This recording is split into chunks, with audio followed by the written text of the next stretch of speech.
रहस्यमयी राधा कुंड में स्नान करने से होती है संतान। राधा कुंड भारत के उत्तर प्रदेश राज्य के मथुरा जिले में स्थित एक शहर है। राधा कुंड गोवर्धन परिक्रमा में एक प्रमुख मार्ग पर पड़ता है।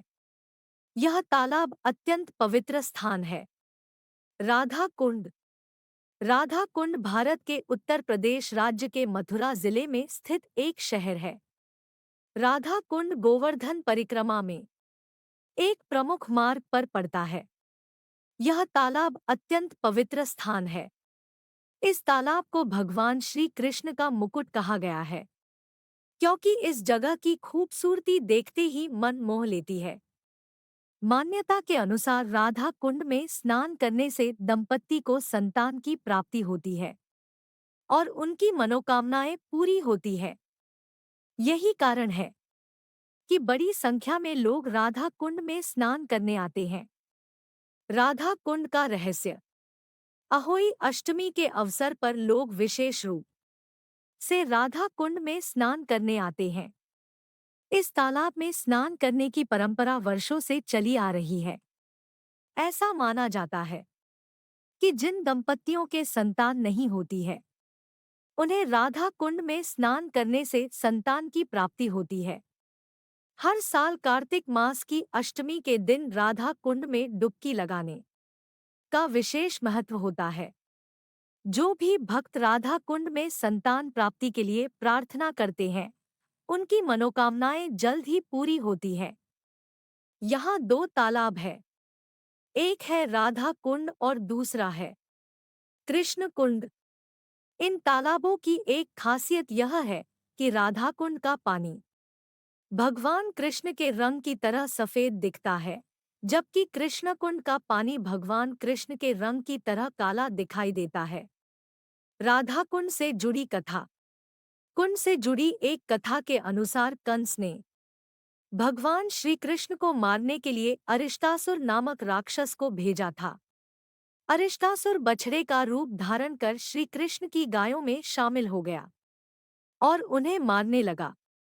भगवान श्री कृष्ण ने बछड़े के रूप में छिपे राक्षस को पहचान लिया। श्री कृष्ण ने उसे पकड़ लिया और जमीन पर पटक कर मार डाला। यह देखकर राधा ने श्री कृष्ण से कहा कि उन्हें गोहत्या का पाप लगा है। इस पाप से मुक्ति पाने के लिए उन्हें सभी तीर्थों के दर्शन करने चाहिए।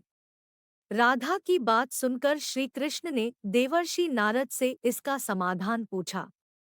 देवर्षि नारद ने उन्हें उपाय बताया कि वह सभी तीर्थों को बुलाकर जल के रूप में ले ले और उन तीर्थों के जल को एक साथ मिलाकर स्नान करें, जिससे वह गोहत्या के पाप से मुक्त हो जाएंगे। देवर्षि के कहने पर श्री कृष्ण ने सभी तीर्थों के जल को एक तालाब में अभिमंत्रित किया और तालाब में स्नान कर पाप से मुक्त हो गए। उस तालाब को कृष्ण कुंड कहा जाता है, जिसमें स्नान करने से श्री कृष्ण गोहत्या के पाप से मुक्त हुए थे। ऐसा माना जाता है कि इस तालाब का निर्माण श्री कृष्ण ने अपनी बांसुरी से किया था।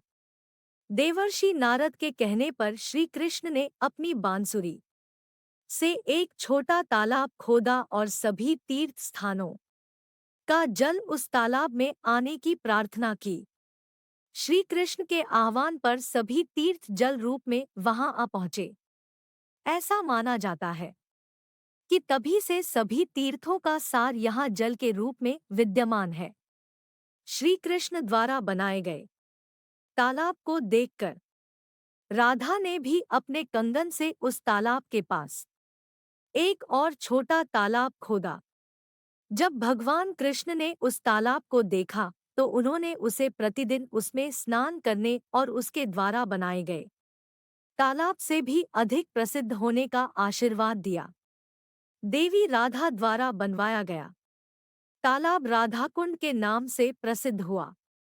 ऐसा माना जाता है कि इन तालाबों का निर्माण अहोई अष्टमी की तिथि पर हुआ था, जिसके कारण अहोई अष्टमी पर यहाँ स्नान करने का विशेष महत्व है।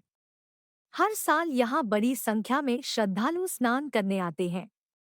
कृष्ण कुंड और राधा कुंड की अपनी अपनी विशेषता है कि दूर से देखने पर कृष्ण कुंड का पानी काला और राधा कुंड का पानी सफेद दिखाई देता है, जो इस बात का प्रतीक है कि श्री कृष्ण काले रंग के थे और देवी राधा सफेद रंग की थी।